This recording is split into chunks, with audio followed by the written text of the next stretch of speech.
Eu prefiro o céu, sei que eu não sei convido aí, com tudo, mas a natureza tá certa.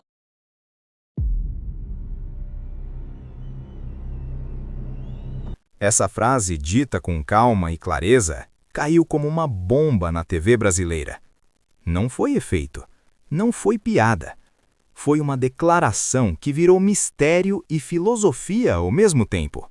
O que parecia ser apenas mais um acidente, uma onda gigantesca atingindo um carro na orla do Leblon, virou uma reflexão que ninguém viu chegando. Água, metal amassado e o olhar calmo de Raul olhando para a câmera, sem raiva, sem revolta, apenas compreensão. Quando todo mundo esperava um grito, uma reclamação, um xingamento, saiu aquela frase, pura, direta: a onda está certa. Não era humor, não era desculpa, era visão de mundo. Mas por que um homem reagiria assim depois de perder seu carro? E ali, naquela orla ensolarada do Leblon, em plena década de 70, aquela fala escapou da trivialidade e virou algo que a gente ainda tenta entender. Será que ele viu algo que a maioria de nós nunca percebe? Uma lição escondida por trás de um acidente banal? E é por isso que essa história continua sendo contada. Não é sobre um carro, não é sobre uma onda, é sobre como enxergamos o mundo quando ele bate na gente, literal e figurativamente. E essa é só a porta de entrada para tudo que vamos explorar agora. A frase de Raul Seixas não foi dita num palco, nem em um disco. Foi dita ali, na rua, diante do mar, depois de um prejuízo real. E talvez por isso ela tenha atravessado o tempo, porque não parecia ensaiada, parecia verdade crua, dita no reflexo. Naquela época, o Leblon já era símbolo de prestígio, modernidade e domínio humano sobre a paisagem. Prédios avançavam, ruas surgiam onde antes só havia areia. O mar, porém, não parecia disposto a aceitar isso em silêncio. A ressaca veio como sempre vem, sem pedir permissão. A água invadiu a rua, atingiu carros, assustou curiosos. Mas o que ninguém imaginava era que, no meio daquele caos pequeno, surgiria uma das reflexões mais profundas já ditas em rede nacional. Raul não estava defendendo o mar por poesia. Ele estava questionando algo maior, a mania humana de achar que tudo precisa se adaptar ao nosso conforto. Naquele instante, ele não perdeu um carro. Ele expôs um conflito antigo entre o homem e a natureza. E talvez seja por isso que essa história ainda incomoda.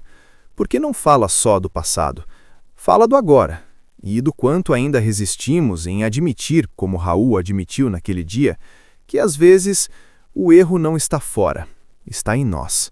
Se inscreve no canal e deixa o like, porque histórias como essa precisam continuar sendo contadas.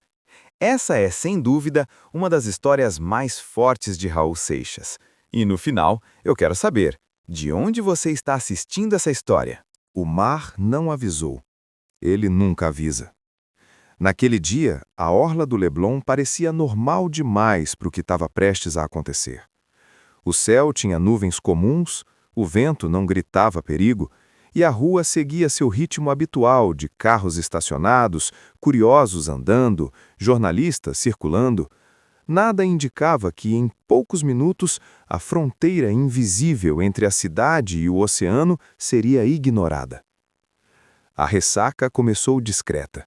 Uma onda um pouco mais alta do que o normal, depois outra e outra, até que, sem cerimônia, o mar avançou. A água ultrapassou o limite da areia, invadiu o asfalto e atingiu os carros estacionados como se eles não tivessem o direito de estar ali. Não houve explosão nem estrondo cinematográfico. Houve algo pior, a sensação de que aquilo era inevitável. O carro de Raul Seixas estava ali. Um carro comum, exposto como qualquer outro. A onda bateu, recuou, voltou mais forte. Água salgada, metal, vidro, silêncio constrangido. Quem assistia de fora já ensaiava a reação padrão, prejuízo, revolta, indignação. Era assim que a lógica mandava reagir. Repórteres se aproximaram, microfones surgiram, câmeras ligadas. O cenário perfeito para uma reclamação pública, um desabafo contra a prefeitura, contra o mar, contra o azar. Afinal, perder um carro não é pouca coisa, ainda mais em rede nacional. Mas Raul não reagiu como o roteiro esperava. Ele não levantou a voz, não gesticulou com raiva, não acusou ninguém. Olhou o carro com a mesma atenção com que alguém observa um fato consumado. Como quem entende que certas discussões não fazem sentido depois que algo já aconteceu. Enquanto os outros tentavam entender o que tinha acontecido, Raul parecia mais interessado em entender por que aquilo incomodava tanto as pessoas. Ali, naquele pedaço de rua molhada, não havia só um carro danificado. Havia um choque de visões. De um lado, a cidade, acostumada a avançar, ocupar, dominar. Do outro, o mar, antigo, paciente, indiferente às regras humanas. E entre os dois, um homem que se recusava a fingir surpresa. Aquela ressaca não foi um acidente isolado, foi um lembrete. Um desses que ninguém gosta de receber. E Raul, talvez mais lúcido do que parecia, percebeu isso antes de todo mundo. O que viria a seguir não seria apenas uma resposta inesperada, seria uma frase capaz de transformar um prejuízo comum em uma reflexão que atravessaria décadas. E o mais curioso, ele diria tudo isso sem levantar um único tom de voz. Raul Seixas nunca enxergou o mundo como a maioria das pessoas. Enquanto muitos buscavam certezas, ele se movia melhor no território da dúvida. Desde jovem, desconfiava de verdades absolutas, de autoridades inquestionáveis e principalmente da ideia de que o ser humano estava no centro de tudo. Sua visão foi moldada por leituras, músicas, filosofia e um desconforto constante com o óbvio. Raul misturava rock com existencialismo, humor com crítica social, caos com lucidez. Para ele, o mundo não precisava fazer sentido, precisava ser observado com honestidade, e isso mudava tudo. Quando olhava para o mar, Raul não via um inimigo a ser contido por concreto, muros ou decretos. Via uma força antiga, anterior a qualquer cidade, a qualquer carro, a qualquer nome escrito em escritura pública. O mar não invadiu a rua naquele dia, ele apenas ocupou um espaço que sempre foi dele. Essa forma de pensar não surgia do nada. Raul falava frequentemente sobre liberdade, limites e ilusões humanas. Em suas músicas, a figura do homem civilizado quase sempre aparece como alguém que acredita controlar demais e compreender de menos. A ressaca no Leblon foi apenas a versão física de algo que ele já cantava há anos. Enquanto a maioria reagiria com raiva por sentir-se injustiçada, Raul reagiu com lucidez, por perceber que não havia injustiça alguma. O erro na cabeça dele não era da onda, era da arrogância silenciosa que nos faz acreditar que tudo precisa se adaptar à nossa conveniência. Essa mentalidade colocava Raul em uma posição desconfortável. Ele não era o rebelde clássico que grita contra tudo. Era mais perigoso do que isso. Ele aceitava a realidade como ela é, e a partir daí questionava nossas escolhas. Por isso sua frase soou tão estranha. Não porque fosse confusa, mas porque contrariava o instinto básico de culpar algo externo. Raul assumiu a responsabilidade não por culpa, mas por consciência. Naquele dia ele não estava sendo poético, estava sendo coerente com tudo o que pensava, escrevia e cantava. A ressaca apenas revelou em poucos segundos uma filosofia que ele carregava por dentro havia décadas. E talvez seja exatamente por isso que aquela fala ainda ecoa, porque não foi criada para a câmera, foi apenas Raul sendo Raul. O Brasil dos anos 70 não era um país acostumado a ouvir esse tipo de resposta. Era uma época marcada por autoridade, crescimento forçado, obras grandiosas e uma ideia muito clara de progresso. O homem dominava, a natureza obedecia, e questionar isso soava quase como fraqueza. O discurso dominante dizia que avançar era sinônimo de vencer. Aterros, prédios, avenidas à beira-mar não eram vistos como invasão, mas como conquista. O litoral precisava ser domado, organizado, encaixado no projeto de modernidade. E qualquer obstáculo a isso era tratado como problema a ser corrigido. Nesse contexto, perder um carro para o mar não era apenas um prejuízo material, era uma afronta simbólica. Esperava-se indignação, cobrança, dedo apontado. Esperava-se que alguém culpasse o mar, o clima, o acaso, qualquer coisa que não fosse o próprio ser humano. Foi por isso que a fala de Raul soou tão deslocada. Ao dizer que a onda estava certa, ele contrariava não só o senso comum, mas o espírito da época.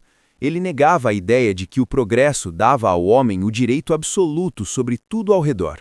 Mais do que isso, Raul desmontava um hábito profundamente enraizado, o de sempre culpar algo externo. Num país onde assumir responsabilidade raramente era visto como virtude, aquela postura parecia quase subversiva. Não era apenas filosofia, era um choque cultural. Um artista popular, conhecido nacionalmente, usando um acidente banal para questionar a relação entre cidade, natureza e ego humano. Tudo isso diante das câmeras, em plena década de 70. A maioria não percebeu na hora. Muitos riram, outros acharam exagero, alguns interpretaram como loucura. Mas o incômodo ficou, porque aquela frase expunha algo que ninguém queria discutir. Talvez o erro não estivesse no mundo, mas na forma como insistimos em moldá-lo à força. Hoje, olhando para trás, fica claro que Raul não estava deslocado, ele estava adiantado. E o Brasil dos anos 70 talvez não estivesse preparado para ouvir o que ele disse, mas precisava. A frase de Raul Seixas não provocou aplausos imediatos. Provocou algo mais desconfortável. Silêncio.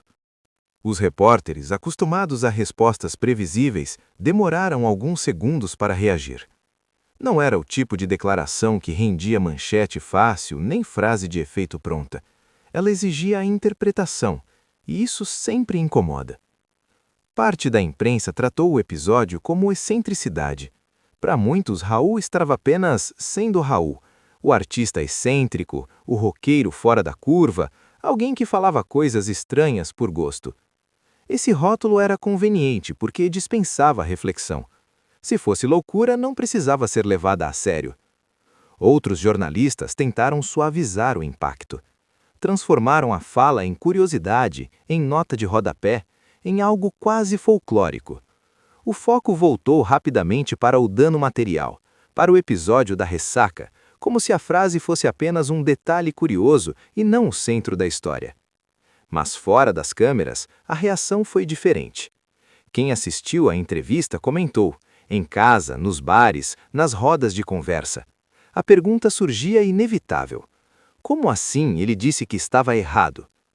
Para alguns aquilo era absurdo. Para outros, soava como uma verdade desconfortável. E havia ainda quem sentisse irritação, não com o mar, mas com a ideia de que talvez estivéssemos ocupando espaços que nunca nos pertenceram. A fala de Raul dividiu opiniões porque tocou em algo profundo, a dificuldade humana de admitir limites. Em vez de reforçar a narrativa do prejuízo e da injustiça, ele desmontou o papel da vítima. E isso, para muita gente, soou quase como provocação. Curiosamente, não houve grande polêmica oficial. Nenhuma retratação, nenhuma explicação longa. A frase ficou ali, solta no ar, sem ser totalmente absorvida. Talvez porque não atacava um inimigo externo claro, ela atacava uma mentalidade, e isso é sempre mais difícil de enfrentar. Com o tempo, o episódio foi sendo lembrado de forma fragmentada. Alguns guardaram a fala como símbolo de sabedoria, outros como mais uma excentricidade de um artista imprevisível, mas ninguém conseguiu apagá-la completamente. Porque certas frases não precisam de escândalo para sobreviver. Elas sobrevivem justamente porque continuam fazendo sentido, mesmo quando ninguém quer falar sobre elas. Depois que as câmeras foram desligadas, não houve debate público, nem grandes análises, nem explicações oficiais. O episódio da ressaca no Leblon simplesmente seguiu seu caminho natural rumo ao esquecimento imediato. O carro foi consertado ou descartado. O mar voltou ao seu ritmo. A cidade continuou avançando. Mas a frase de Raul ficou suspensa no tempo, como algo que ainda não tinha sido totalmente entendido. O silêncio que veio depois não foi acidental. Ele aconteceu porque aquela fala não se encaixava em nenhum rótulo confortável. Não era protesto direto, não era denúncia explícita, não era humor fácil. Era uma constatação. E constatações profundas costumam gerar mais desconforto do que barulho. Com o passar dos anos, a frase de Raul reaparecia aqui e ali, sempre de forma fragmentada. Um trecho lembrado em entrevistas, uma citação repetida por fãs, um comentário solto em rodas de conversa.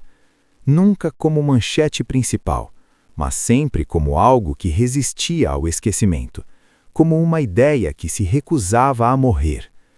Isso aconteceu porque, ao contrário de muitas frases de impacto, aquela não dependia do contexto imediato. Ela funcionava em qualquer época, em qualquer situação em que o ser humano se colocasse acima do ambiente, da realidade ou dos próprios limites. A onda, naquele dia, virou símbolo, não apenas do mar, mas de tudo aquilo que existe antes de nós e continuará existindo depois. Enquanto o mundo mudava, a fala de Raul ganhava novas camadas. Crises ambientais, enchentes, cidades invadindo áreas naturais, desastres tratados como surpresa. Em cada um desses episódios, a mesma lógica se repetia.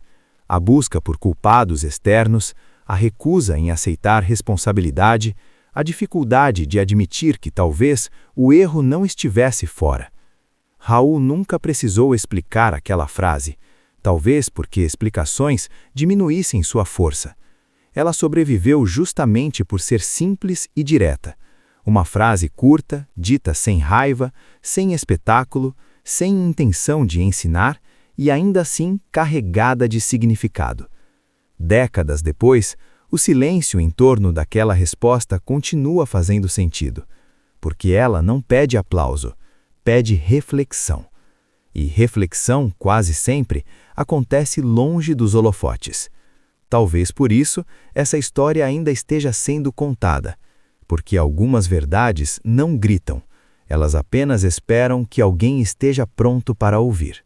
Até aqui, tudo foi interpretação, contexto e memória. Mas existe um momento em que a história deixa de ser contada e passa a ser vista. Porque aquela frase não foi reescrita nem embelezada pelo tempo. Ela foi dita ali, diante das câmeras, sem ensaio, sem pausa dramática. E o tom de voz de Raul diz tanto quanto as palavras. Não era provocação, não era ironia, era convicção. Agora, pela primeira vez, vale assistir ao momento exato em que ele olha para o estrago, olha para o mar e assume algo que quase ninguém teria coragem de assumir em público. Veja com atenção, porque depois disso, a frase nunca mais soa do mesmo jeito. O Rio está enfrentando hoje uma das maiores ressacas dos últimos anos. Na Avenida Delfim Moreira, aqui no Leblon, a água do mar chegou a invadir a calçada, atravessar a rua e até provocar acidentes. Para você que é uma pessoa, Raul, que defende a natureza, o que você acha dessa ressaca? Eu acho que é uma coisa profética, já está na profecia. Porque, inclusive, eu acho que todo mundo sabe que o Rio de Janeiro está abaixo do nível do mar. Então, um primeiro vômito, assim, o primeiro anúncio, olha lá, compadre, lá aterrou, então vamos lá, as portas da edifício estão fechadas, e quem dançou fui eu, que o meu carro, sabe, foi jogado para cima e arrebentou o carro todo. Eu estou a favor, a onda está certa. A onda está certa. O que está errado é esse negócio de aterro, botar edifício. Tomara que arrebente o edifício todo aí, não arrebente o que está entendendo? Eu sei que eu dancei com vidro aí, com tudo, mas a natureza está certa. Depois que a entrevista termina, algo muda. Não no cenário, não no mar, não no carro, mas em quem assiste. Porque agora não se trata mais de imaginar o que Raul quis dizer. Está ali, gravado, evidente. A calma, a firmeza, a ausência total de revolta. Não houve discurso elaborado, não houve explicação longa. Raul não tentou convencer ninguém. Ele apenas afirmou algo que, para ele, parecia óbvio demais para ser discutido. E talvez seja exatamente isso que torna o momento tão desconcertante. Quando alguém perde algo material de forma inesperada, espera-se reação. Raiva, indignação, cobrança. É quase um ritual social. Mas Raul quebra esse ritual ao não se colocar como vítima. Ele desloca o foco da perda para a causa e, mais ainda, para a responsabilidade. Ao dizer que a onda estava certa, Raul não absolve o acaso. Ele questiona a ideia de posse, questiona o hábito humano de ocupar espaços sem considerar consequências. Questiona a ilusão de controle que sustenta boa parte da vida moderna. O silêncio que se forma depois da fala é tão importante quanto a frase em si. Não há aplausos, não há riso, há um pequeno vácuo, como se todos precisassem de alguns segundos para reorganizar o pensamento, porque aquela resposta não cabe em respostas rápidas. Décadas depois, o impacto cresce. Em um mundo marcado por enchentes, deslizamentos, cidades avançando sobre áreas naturais e desastres tratados sempre como surpresa, a fala de Raul ganha um peso quase profético. Não porque ele previa o futuro, mas porque enxergava o presente com clareza desconfortável. Raul não romantiza a perda, ele a aceita. E aceitar, nesse caso, não significa resignação. Significa consciência. Significa entender que nem tudo que nos acontece é injustiça. Às vezes é apenas consequência. Esse é o ponto mais difícil de engolir, porque desloca a culpa do mundo para dentro. E ninguém gosta de fazer esse movimento. Talvez por isso a frase tenha atravessado décadas sem envelhecer. Ela não depende de contexto político, nem de época, nem de moda.